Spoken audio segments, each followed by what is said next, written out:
Hey, Margie from Asking Spot.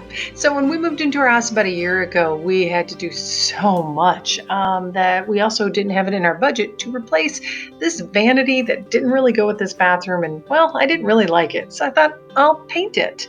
So I went ahead, did a light sand, primed it. I couldn't get those metal things on the door off, so I just used some painter's tape to cover them up. Now I started out with a basic kind of copper colored paint, and I had to use two coats, and I sanded in between each coats, just a light sand. And then I went into the gloss, because if I'd just gone straight to the gloss, I probably would have had to do more like 12 coats instead of just two. Again, sanding in between each. Then to give it some depth, I had read where you could use some wood stain. Well, it didn't really do much, and it did make the room stink. So then I just used watered down black acrylic paint and kind of rubbed it into where it would normally just kind of darken over age. And this is the products I used.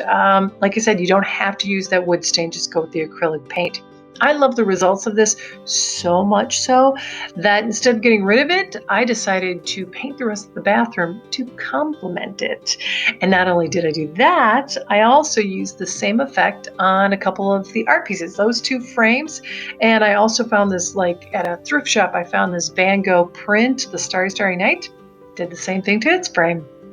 Hope you like this video. Hope it gives you some inspiration, and I can't thank you enough for watching. Please give me a thumbs up and subscribe.